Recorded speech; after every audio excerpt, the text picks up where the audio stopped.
¿cómo están?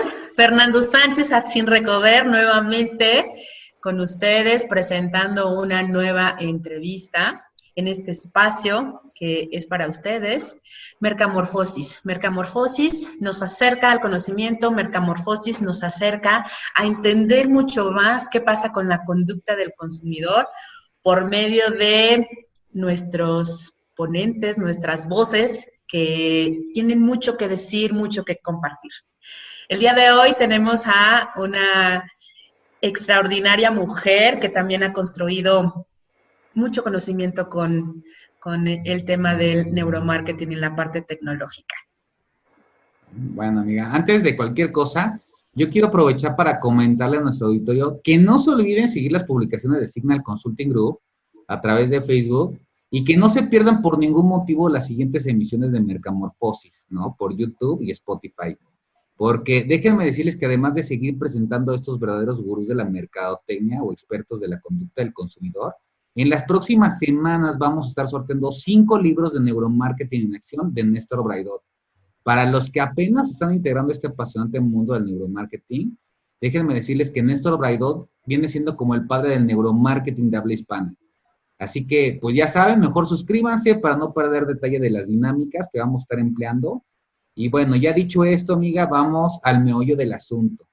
El día de hoy, amiga, quiero presentarle a nuestro auditorio a María López Valdés, que es nuestra invitada. Ella es CEO de BitBrain Technologies, una empresa española líder a nivel global del desarrollo de tecnología encaminada al neuromarketing. Fíjate que de todo lo que es dentro de su experiencia y su vasto conocimiento, María es licenciada en matemáticas con doctorado en ingeniería informática por la Universidad de Zaragoza.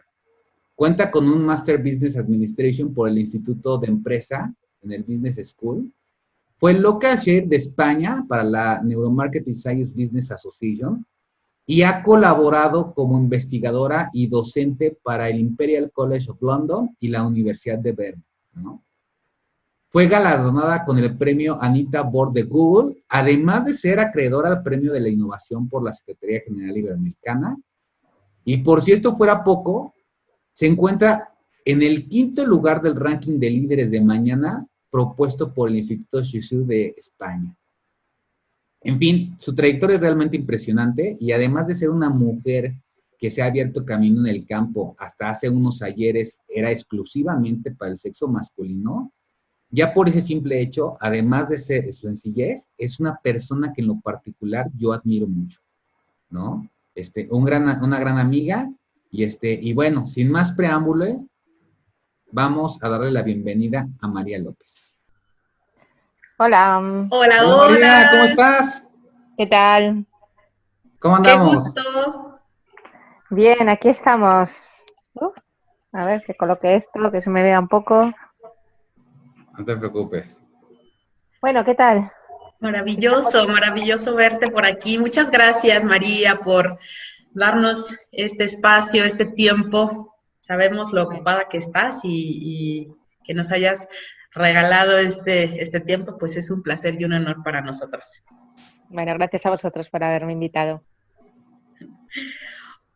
Oye, pues, ¿qué te parece si empezamos un poco con esta charla?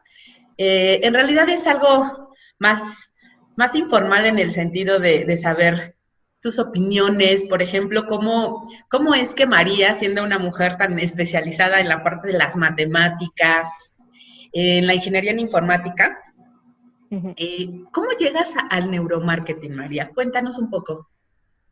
Bueno, yo suelo decir que más que yo llegar al neuromarketing, yo creo que fue más bien al revés. El neuromarketing llegó a mí. Cuando monté BitBrain hace unos años, la verdad es que jamás pensé que pudiera llegar a dedicarme al neuromarketing, no entraba en mis planes, pero sí que es verdad que en aquel entonces me tocaba dar también muchas charlas, como ahora quizás un poquito menos, pero me tocaba también dar muchas charlas de divulgación científica sobre neurociencias.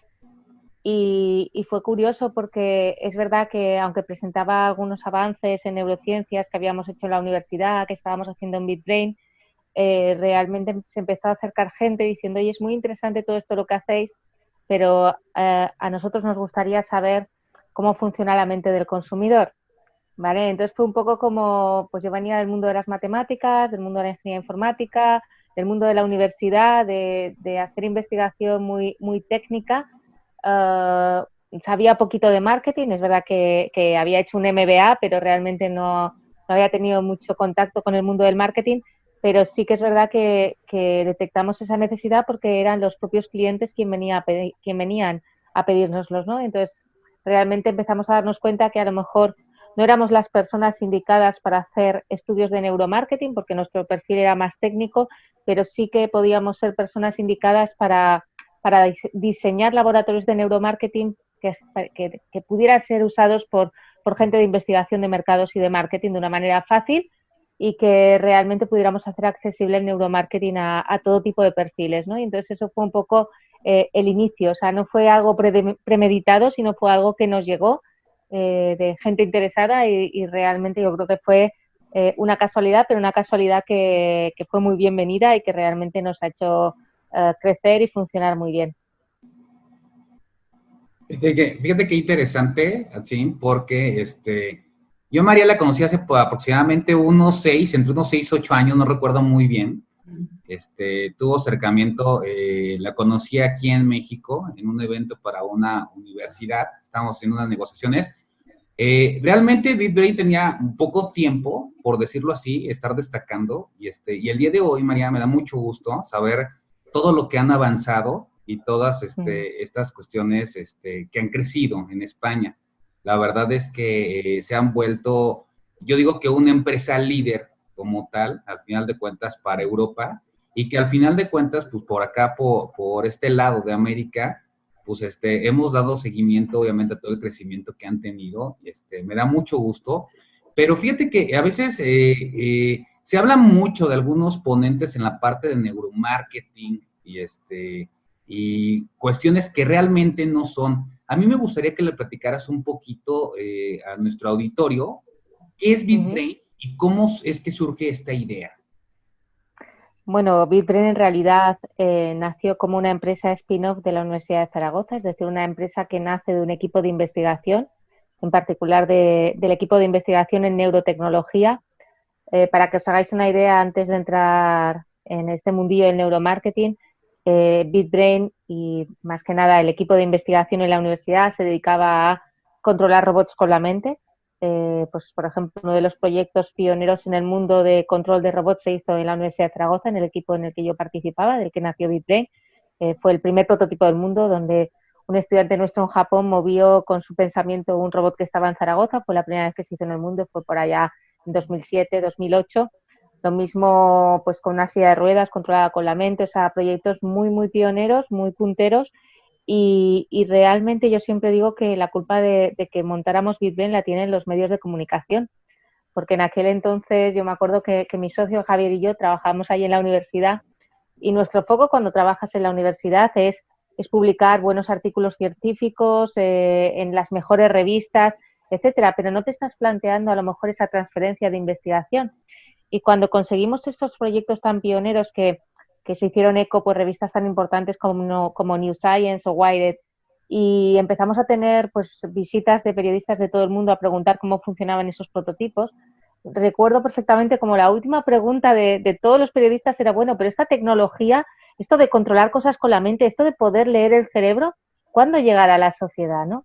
Y yo creo que eso hizo un clic, ¿no? En nuestra cabeza diciendo, jolín, estamos aquí dedicando nuestro tiempo, el dinero de todos los contribuyentes, porque eso se paga con impuestos, el I+D, en hacer algo que luego se queda en los cajones. ¿Por qué no intentamos ir más allá? Y fundamos BitBrain con la idea muy clara de acercar la neurociencia y la neurotecnología a la sociedad. Y todavía seguimos con esa idea. Entonces, realmente la neurotecnología es lo que se denomina una Deep Tech. Una Deep Tech es una tecnología que tiene capacidad de impactar en muchísimas verticales, que tiene la capacidad de cambiar nuestra manera de vivir, de relacionarnos, de trabajar.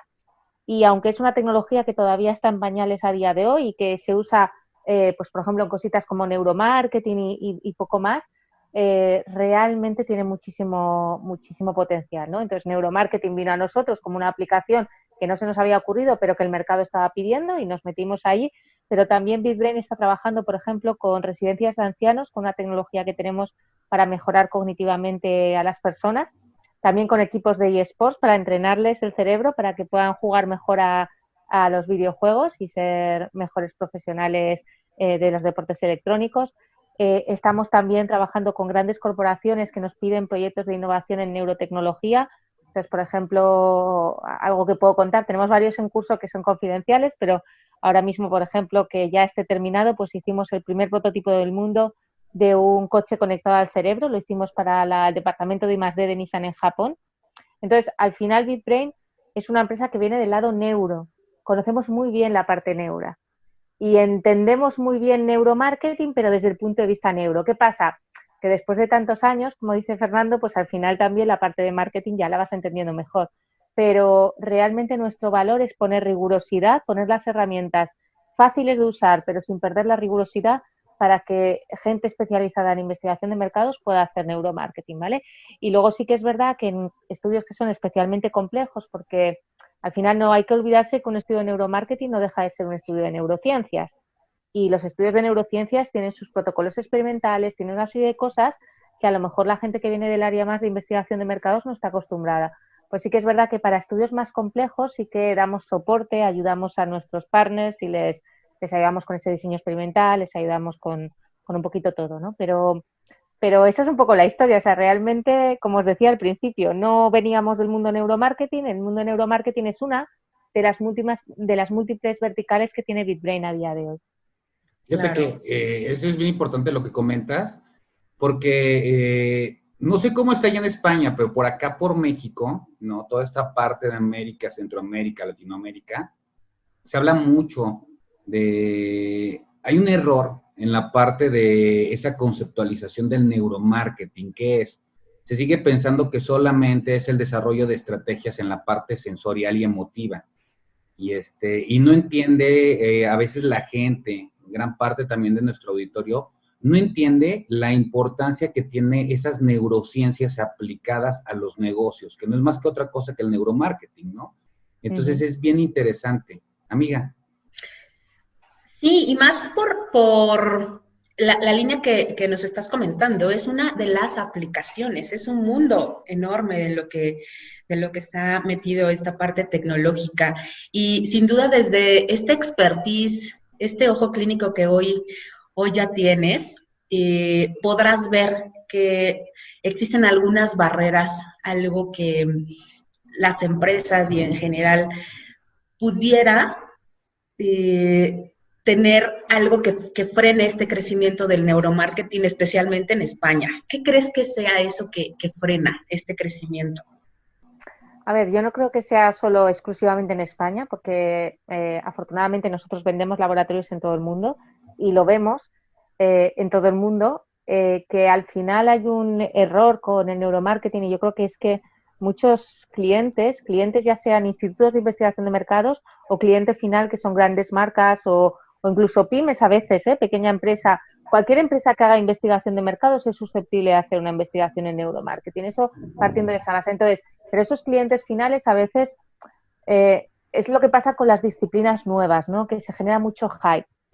Sale mucha gente hablando de ello sin tener a lo mejor un conocimiento conciso de lo que puede y lo que no puede hacer el neuromarketing y entonces se generan unas expectativas que realmente a veces no se pueden cumplir. Es decir, o sea, yo sé que hay mucha gente y nos vienen clientes finales, nos vienen empresas, oye María, es que yo quiero leerle la mente al consumidor y saber exactamente lo que está pensando de mi producto. Y dices, bueno, es que esto no funciona así. Esto al final es una investigación de mercados donde tú me das una serie de materiales y yo los puedo evaluar y puedo medir una serie de métricas, no lo que piensas, sino una serie de métricas emocionales y cognitivas. Y con esas métricas me tengo que apañar. ¿Qué pasa? Que son métricas bastante poderosas. Estamos hablando de emociones, estamos hablando de atención, estamos hablando de memorización. Son métricas muy interesantes en el mundo del marketing.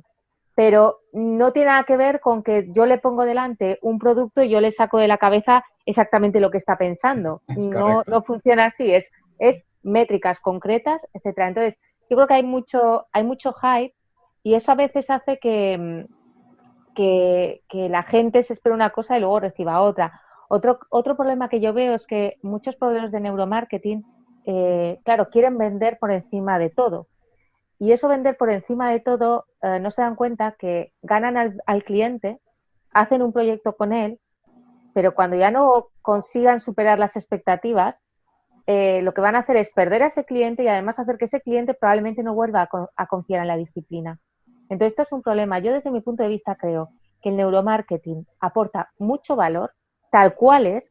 No hay que inventarse nuevas aplicaciones que a lo mejor el neuromarketing todavía no está en posición de poder hacer, como es leer la mente del consumidor o tocar botones de compra, que científicamente eso no tiene ningún sentido, ¿vale?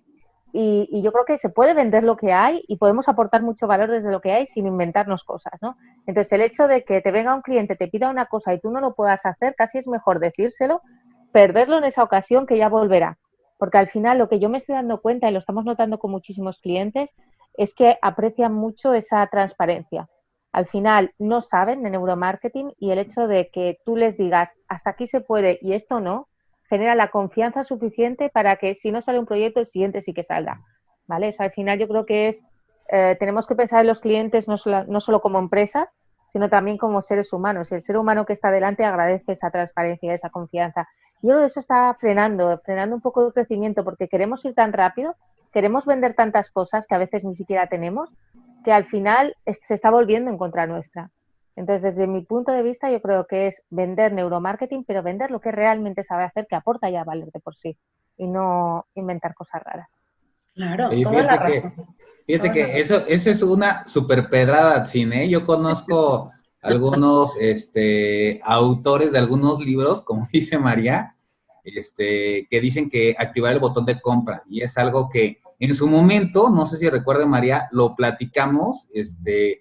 y esto apenas estaba arrancando, ¿eh? O sea, esto estaba apenas arrancando y platiqué con María, me acuerdo que por ahí tuvimos una plática muy amena, relacionada con esa cuestión, ¿no? El valor y la importancia que tenemos todas estas personas que estamos involucradas en la parte del neuromarketing, porque tenemos un aspecto también social y tratar de entender todo es lo que incluye la disciplina de la parte del neuromarketing, ¿no? Tanto la gente que tiene la vertiente que es más neuro, como la gente que también tenemos la vertiente más hacia la parte de la mercadotecnia. Entonces, creo que es muy cierto, ¿no? Claro, y sin duda, esto que comentas, María, sobre hay mucho desconocimiento y la información se va fragmentando, la información se va desvirtuando y como te habrás encontrado sin duda en estas corporaciones con estos clientes, hay mucho desconocimiento por parte de estas neurociencias aplicadas y seguramente cuando estás con estos clientes, con estas corporaciones, piensan que hacer un estudio de neuromarketing es muy caro. Uh-huh. ¿Cuál sería tu percepción con respecto a este tema? Bueno, yo creo que el neuromarketing es perfectamente accesible. Yo creo que la barrera de entrada al neuromarketing no es el precio. La barrera de entrada al neuromarketing es la mentalidad. Es decir, lo he dicho antes, aquellas empresas que están acostumbradas a invertir en investigación de mercados, pueden invertir perfectamente en neuromarketing porque los precios de una investigación de mercados tradicional y una investigación en neuromarketing son bastante similares, no hay una diferencia grande. Lo que no podemos esperar, y esto hay que entenderlo, es que una empresa que jamás ha invertido en hacer un focus group o una entrevista o se ponga a hacer neuromarketing, ¿vale? Porque no está en su mentalidad, en sus procesos, la investigación de mercados. Entonces, al final, el neuromarketing aplicado, el hacer un estudio de investigación de mercados con técnicas de neuromarketing no deja de ser una investigación de mercados. Si ya de por sí no haces investigación, pues no vas a hacer neuromarketing. Pero si haces investigación de mercados, el neuromarketing puede ser una buena forma de explorar una capa de información que no puedes obtener de otra manera. Y otra cosa importante, yo creo que no hay que meter el neuromarketing por meter el neuromarketing. Hay estudios y hay sectores donde el neuromarketing es más valioso que otros, ¿vale? Hay muchos estudios, nosotros, por ejemplo, cuando hacemos estudios para cliente final, que no es nuestro foco, pero a veces, como os comentaba, cuando hay estudios demasiado complejos nos llegan a nosotros, yo me doy cuenta que realmente lo que se hace normalmente cuando haces el estudio de neuromarketing es, traes a la muestra, le haces el estudio de neuromarketing y en cuanto acabas con el usuario y le haces el estudio, le pasas a un cualitativo y aprovechas la muestra y hay economías de escala, con lo cual por un precio muy similar a la investigación tradicional puedes tener las dos cosas, tradicional y neuromarketing, ¿vale? Entonces, al final, para mí, la barrera de entrada no es el precio, la barrera de entrada es la mentalidad, ¿vale? Y obviamente el miedo y la idea que se ha creado de que el neuromarketing es caro, ¿vale? Pues hombre, pues es caro, obviamente, si me pides una cosa rarísima, que necesito hacer un protocolo experimental súper complejo con 400 participantes, pero un estudio más o menos habitual, pues ven a tener el mismo coste que puede tener una investigación cualitativa, ¿vale? Cuando te traes a la gente a la empresa y le haces una entrevista. Y es muy enriquecedor, inclusive cuando generas las tres técnicas, lo cuantitativo también, lo cualitativo y se puede aplicar también la parte de neuromarketing, por supuesto. Sí, al final lo que estás consiguiendo es, tenéis que entender que el neuromarketing, o sea, al final en la toma de decisiones siempre hay una parte que es no consciente, esa siempre va a estar. En cualquier toma de decisión, sea más racional o menos, la parte no consciente va a estar. Y ahí es donde el neuromarketing te aporta valor, entender esa parte no consciente. Y luego la toma de decisiones también, a veces, no siempre, pero a veces hay una parte consciente. Esa es la que ataca la investigación tradicional. Entonces, no es hago neuromarketing y dejo de hacer esto, sino que realmente, si quieres tener una visión 360 del consumidor, lo ideal es que puedas abarcarlo todo. ¿Qué pasa? Que obviamente si contratas a una empresa de neuromarketing, luego una empresa de investigación tradicional, luego una empresa de no sé qué, pues el precio de la investigación se te puede disparar. Pero como os digo, habitualmente las empresas que ofrecen neuromarketing también te ofrecen investigación tradicional y puede haber economías de escala en el estudio porque al final tan pronto traes al participante para neuromarketing, le haces el cualitativo, ¿no? Entonces, ahí los costes se mantienen. Y una última cosa que también creo que es importante, ya que estamos hablando de precios, es que hay que desconfiar también, a ver, una cosa es que sea accesible y que tenga un precio accesible. Otra cosa es desconfiar del neuromarketing a 4 duros, ¿no? Muy barato. Porque realmente es verdad que hay empresas que están haciendo estudios que realmente no son fiables. Entonces, aunque si te sale muy barato, muy barato, desconfía. Si te sale mucho más barato que una investigación tradicional, desconfía, ¿vale? ¿Por qué? Porque no es factible. O sea, hay más o menos los precios de la investigación tradicional. Si te sale mucho más barato, cuidado, porque seguramente te estarán vendiendo gato por liebre, que decimos aquí en España. Fíjate que hay que saber, eso es bien importante, ¿sí? Tengo algunos estudiantes que tú ya conoces, estoy participando en la Universidad Internacional de La Rioja como docente en la parte de neuromarketing. Y hace poco pasó, María, que uno de los estudiantes me decía, haciendo un estudio final para obtener su grado de maestría, pues resulta ser que coincidió que había visto un video tuyo hablando de la cuestión de los test de reacción implícita, ¿no? Entonces, para mí es bien importante tratar de hacerle entender también al auditorio que el neuromarketing no nada más es la aplicación puramente de un electroencefalógrafo o de un equipo de respuesta galvánica, sino que también hay metodologías que son accesibles y que al final de cuentas tienen también una muy buena efectividad. Ahora que ya hablamos, dejamos de lado este cerebro triurno y ahora nos dedicamos a ver este sistema 1 y sistema 2 en el cerebro, ¿no? Entonces, creo que eso es importante y que al final de cuentas, tarde o temprano seguimos haciendo match a la gente porque de repente dice, es que vi un video de una persona y le dije, ¿quién fue? María López. Le dije, directora de BitBrain. ¿Cómo sabe, profesor? Pues porque el mundo es pequeño, le digo, ¿no? Entonces, oye, María, pero fíjate que en una entrevista hace poco que vi para la revista 4 de España, comentabas que te daba un poco de miedo que los individuos nos dejáramos llevar por la tecnología, porque podía cambiar la naturaleza humana. Me pareció muy interesante esta entrevista. Y bueno, sabiendo que uno de los temas de investigación que tienes tú es el Machine Learning, ¿no? Es decir, todo lo que las máquinas pueden o no aprender de los seres humanos, ¿qué opinas tú en particular de la inteligencia artificial y qué papel crees que juegue en la vida cotidiana de los consumidores a mediano plazo? Bueno, a ver, es una pregunta muy interesante y es una pregunta difícil de contestar porque a día de hoy nadie tenemos una bola de cristal y nadie sabemos lo que va a pasar en el futuro, ¿no? Creo que en el corto plazo la inteligencia artificial nos va a mejorar la vida, sinceramente lo creo. Creo que ya lo está haciendo, de hecho, y que tenemos inteligencia artificial alrededor nuestra. Lo que pasa es que todavía es lo que se llama una inteligencia artificial débil. Es una inteligencia artificial que está muy focalizada en hacer cositas concretas. Y esas cositas concretas las controlamos nosotros los humanos. Es decir, todavía la inteligencia artificial no ha superado a la inteligencia humana. En esa entrevista que tú comentas, Fernando, era más bien una reflexión a cuando se llegue a la singularidad tecnológica o lo que se llama la inteligencia artificial fuerte. Si seguimos avanzando, es posible que llegue un momento que las máquinas sean capaces de entrenarse a sí mismas. Ahora mismo somos nosotros los humanos quienes entrenamos a las máquinas para que hagan cositas concretas, con lo cual está súper bien porque las entrenamos para las cosas que nosotros queremos y nos solucionan muchos problemas y va a ser un avance muy grande.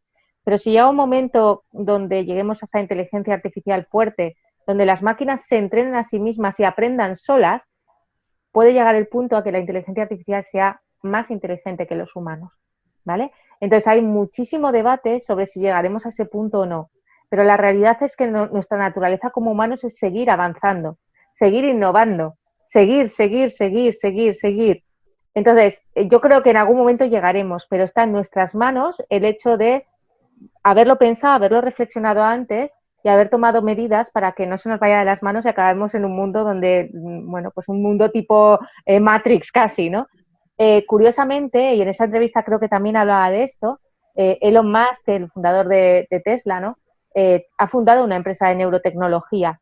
Y el motivo de fundar esta empresa de neurotecnología es que Elon Musk es una de las personas que cree firmemente en que va a llegar el momento en que la inteligencia artificial va a superar a la humana y que entonces vamos a pasar a ser ciudadanos de segunda, los seres humanos, ¿no? Vamos a depender de las máquinas y eso podría llevarnos a la extinción como especie.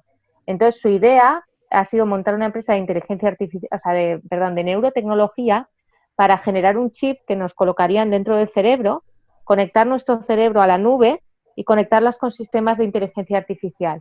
De alguna manera, construir un híbrido entre un ser humano y una inteligencia artificial en una idea en plan de si no puedes contra ellos, únete a ellos, ¿no? Que el ser humano se va a quedar por detrás, vamos a crear un híbrido entre ser humano e inteligencia artificial. Este tipo de cosas son las que me da miedo. Que lleguemos a ese punto, yo no sé si eso es bueno o es malo, quizás sea bueno, no lo sé, nadie lo sabe, pero la realidad es que creo que vamos avanzando nosotros con la neurotecnología. Como os comentaba, la neurotecnología es una deep tech, hay deep techs, hay muchísimas, o sea, las tecnologías móviles son una deep tech. Pensad antes de tener los móviles cómo era nuestra vida y cómo es ahora, cómo nos ha cambiado todos los aspectos. Pues ahora con la cuarta revolución industrial llegan muchísimas deep tech que van a converger. La neurotecnología, la impresión 3D, la inteligencia artificial, la nanotecnología, la genómica avanzada, muchísimas a la vez. Imaginaros que de repente aparecen en nuestra vida no una tecnología como los dispositivos móviles, sino 20 tecnologías a la vez, como la capacidad de cambiarnos la vida como los dispositivos móviles. Esto yo creo que merece una reflexión. Merece una reflexión porque tanta tecnología a la vez, tan profunda, puede hacer que nos cambie la manera de ser de nuestra propia naturaleza humana. Y creo que tenemos que pensar si realmente queremos ir hacia allí o no. Esa era un poco mi reflexión, ¿no? Que si nos dejamos llevar, no sé si llegaremos hacia donde queremos, ¿vale? Entonces, tampoco sé dónde queremos llegar, pero creo que deberíamos reflexionarlo. Y fíjate que concuerda mucho al final de cuentas con un autor que a mí me gusta mucho, que seguramente tú ya lo has de haber leído, el libro de Homo Deus de Yuval Harari, ¿no? Leerlo no lo he leído, lo conozco y sé los temas de los que hablas, pero el libro en concreto no lo he leído.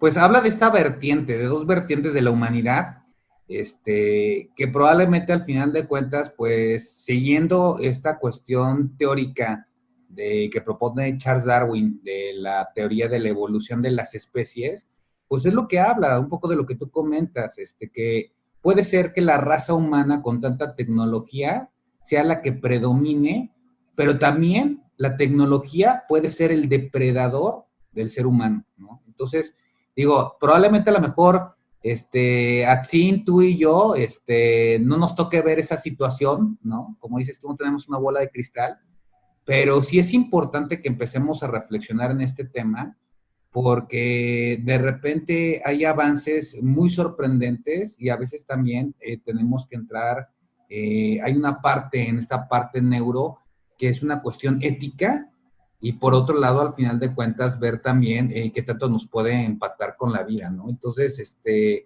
muy interesante, realmente, María, tu punto de vista, y bueno, pues en realidad, yo creo que, pues no sé si quieres preguntarle algo más a Tzin, a María. Pues en realidad, María, es muy grato tenerte por aquí en este programa Mercamorfosis y nada más como para cerrar, ¿a qué te suena esta palabra mercadorfosis?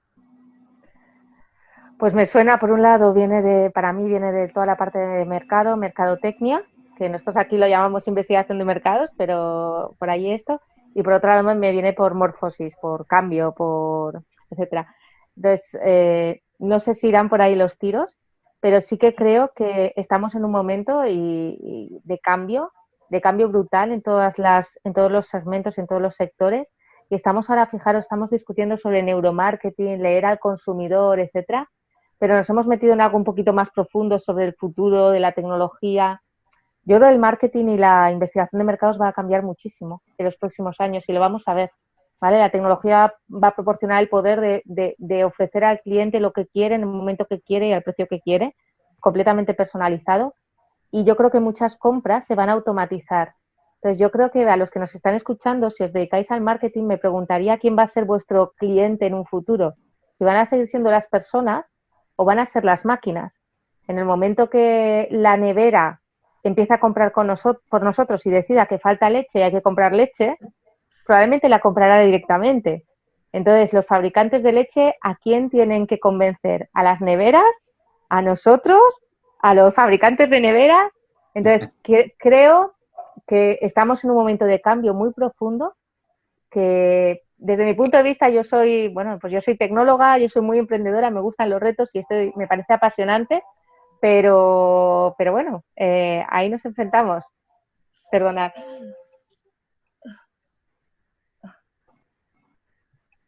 Bueno. Wow, sí, de alguna manera eso es a lo que nos lleva a pensar sobre esta morfosis en cuanto a la tecnología. Muchas gracias, María. Realmente apreciamos todo esto que nos acabas de compartir, tu expertise y pues que hayas accedido a esta charla. Un placer. Oye, María, pues en nombre de nosotros, de Signal Consulting Group y de la Asociación Mexicana de Neuromarketing y Análisis del Consumidor, te quiero agradecer tu tiempo, reafirmando que obviamente pues aquí tienes tu casa, ¿no? En este espacio, y que al final de cuentas siempre va a seguir siendo grato seguir leyendo, aunque sea a la distancia, seguir leyendo qué es lo que hacemos por allá, y nunca voy a olvidar ese primer encuentro que tuvimos y ver lo mucho que han crecido, ¿no? Entonces, yo te agradezco, te mando un fuerte abrazo y bueno, por ahí nos estaremos comunicando contigo. Bueno, cuidaros mucho. Muchas gracias, María. Un abrazo. Chao, chao. Bueno, amiga, pues ya escuchamos a María López. ¿Qué opinas?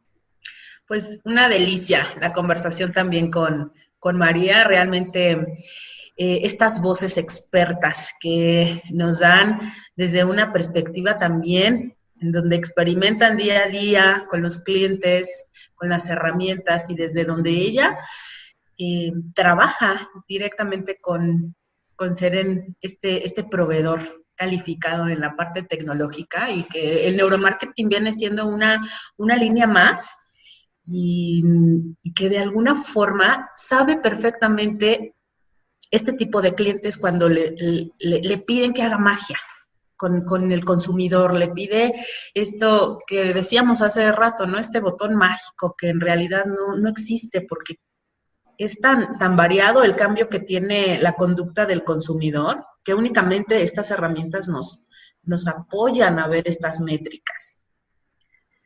No, y aparte fíjate que nos pasa, o sea, la gente que estamos metidos en esta parte del neuromarketing, nos ha pasado, tú y yo lo hemos vivido, clientes que al final de cuentas piden cosas exorbitantes y después dicen, ¿por qué es tan caro? ¿No?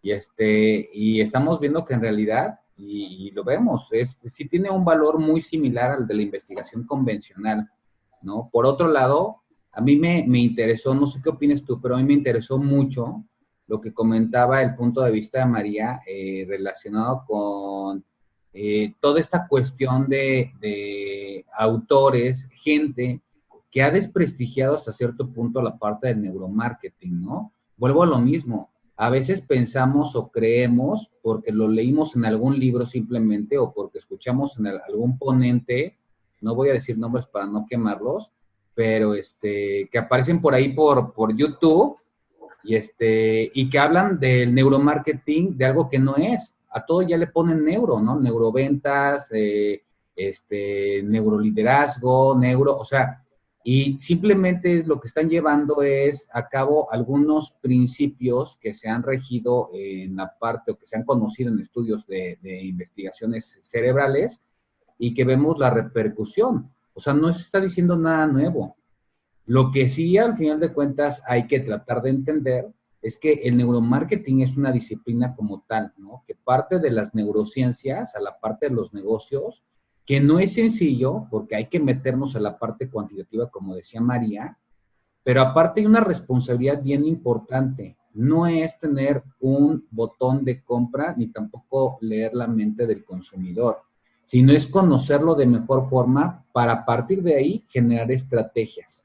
Y a veces se cree que es lo mismo marketing emotivo o emocional o de sentidos que lo que es neuromarketing, y no es lo mismo. Vuelvo a repetirlo para nuestro auditorio, el neuromarketing es la aplicación, la forma en que vamos a sacar esas métricas, lo que vamos a obtener nosotros al final de cuentas de la conducta del consumidor. Pero en la parte emotiva es el desarrollo y la implementación de estrategias, que ahí tendremos que poner un poquito de cerebro para poder generar un engagement con el cliente.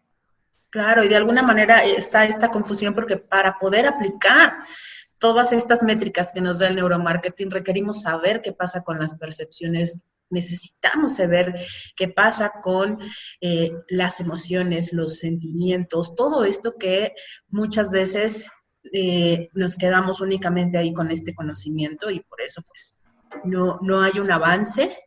Qué interesante poder platicar con María. Sin duda, en este espacio vamos a seguir teniendo estas voces que nos van a compartir qué es lo que están visualizando, cómo lo experimentan y saber mucho más. Ese es el sentido de este espacio, Fer. Pues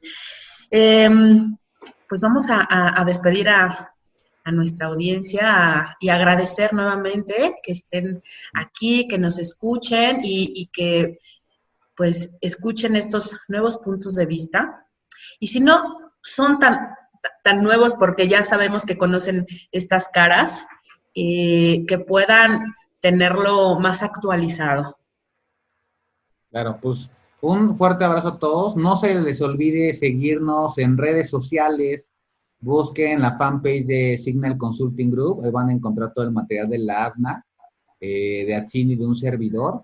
Y vamos a estar gratamente de recibir sus inquietudes, de seguir escribiéndonos, regalándonos los likes, ¿no?, que tienen, porque la verdad es que el conocimiento debe estar abierto a todos, ¿no? Y un like representa para nosotros seguir teniendo este espacio y tener obviamente una mayor oportunidad de llegar a personas que a lo mejor no tienen la oportunidad de tener estudios, o gente que no tiene la oportunidad de adquirir algún libro para poderse informar, ¿no?, de toda esa situación. Y ya lo saben, pues el neuromarketing está abierto a todo mundo, nada más es cuestión de que queramos interesarnos, mucha dedicación y sobre todo pasión, ¿no? Entonces, les mandamos un fuerte abrazo a todos y nos estaremos viendo en la próxima entrevista, que va a ser dentro de 15 días, y que se esperen porque tenemos ponentes de esta altura y de esta talla que no todo el mundo conoce, pero que en este pequeño grupo, al final de cuentas, de apasionados al marketing, al neuromarketing, conocemos perfectamente y que sabemos que les va a encantar. Entonces, un fuerte abrazo a todos y nos estamos leyendo y viendo por acá. Un abrazo. Bye.